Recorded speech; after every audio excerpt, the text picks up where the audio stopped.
Hi అండి. Welcome to GS రుచులు. ఎలా ఉన్నారు? అందరూ బాగున్నారా?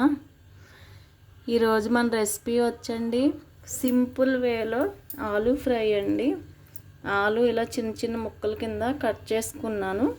దీనికి ఉల్లిపాయ పచ్చిమిర్చి ఏమి అవసరం లేదు. సింపుల్గా తాలింపు వేసి వేగించుకోవటమే. తాలింపుకి ఎండుమిర్చి, కరివేపాకు, జీలకర్ర, ఆవాలు. ఇప్పుడు మనం ప్రాసెస్లోకి వెళ్ళిపోదాం. కళాయి పెట్టుకున్నానండి. ఒక 3 స్పూన్ల ఆయిల్ వేసుకున్నాను. దానిలో ఆవాలు, జీలకర్ర,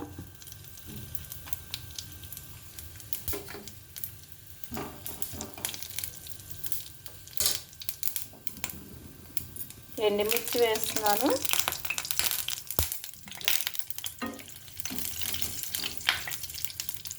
కరివేపాకు,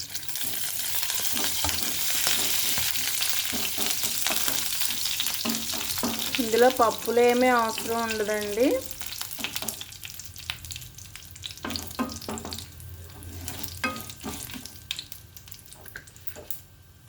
ఇప్పుడు ఆలు ముక్కలు వేసేసుకుందాం.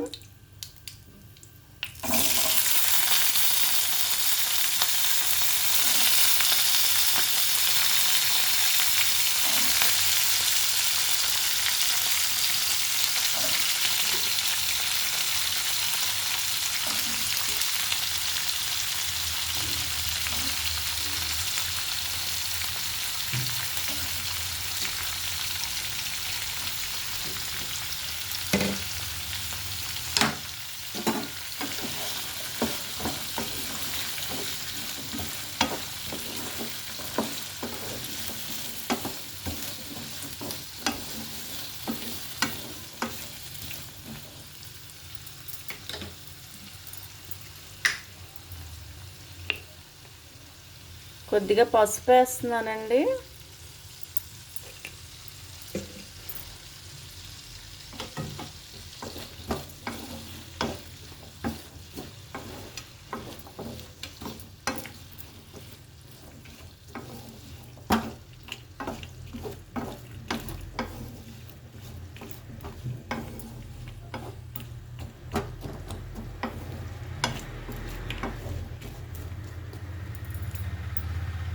దీనికి మూత పెట్టకూడదండి.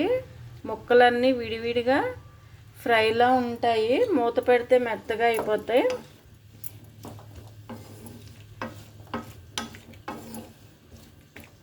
ఇది మగ్గటానికి ఒక 5 మినిట్స్ పడుతుంది వేగటానికి.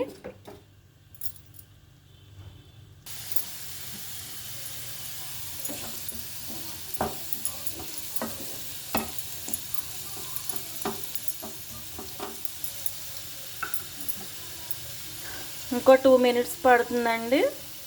దగ్గరికి వచ్చేసింది.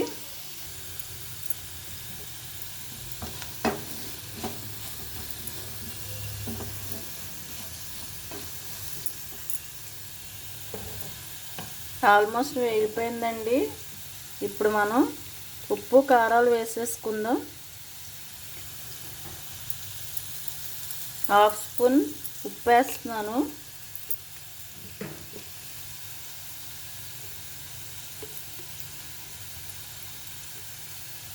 ఒక స్పూన్ కారం వేస్తున్నాను.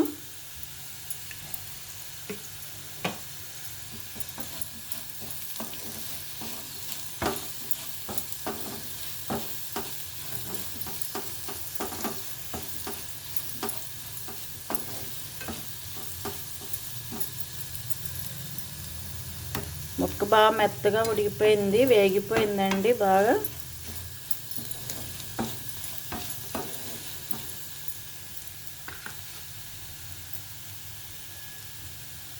ఒక 1/2 స్పూన్ పెప్పర్ పౌడర్ వేస్తున్నాను.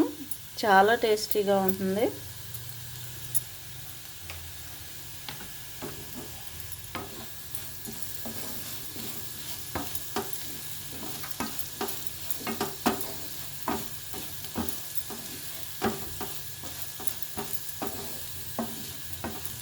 అయిపోయిందండి. స్టవ్ కట్టేస్తున్నాను. ఇప్పుడు మనం సర్వింగ్ బౌల్లోకి తీసేసుకుందాం. సర్వింగ్ బౌల్లోకి తీసేసుకున్నామండి. ఆలు ఫ్రై సింపుల్గా మనం ఊరికే 10 మినిట్స్ కూడా పట్టదండి. ఆలు చాలా తొందరగా వేగిపోతుంది. ఉల్లిపాయ పచ్చిమిర్చి అవసరం లేదు. చాలా సింపుల్గా ఇది రైస్ కూడా బాగా కలుస్తుందండి మన కారం అవి వేసిన మూల. అలాగే పప్పు సాంబార్లోకి సైడ్ డిష్గా కూడా చాలా చాలా టేస్టీగా ఉంటుంది. తప్పనిసరిగా ట్రై చేసి చూడండి. ఎలా ఉందో నాకు కామెంట్ పెట్టండి. అలాగే నా వీడియోని లైక్ చేయండి, షేర్ చేయండి. నా ఛానల్ సబ్స్క్రైబ్ చేసి నన్ను సపోర్ట్ చేయండి. ఇప్పటి వరకు సపోర్ట్ చేసిన ప్రతి ఒక్కరికి హార్ట్ఫుల్ థ్యాంక్స్ అండి. Keep watching. Thank you.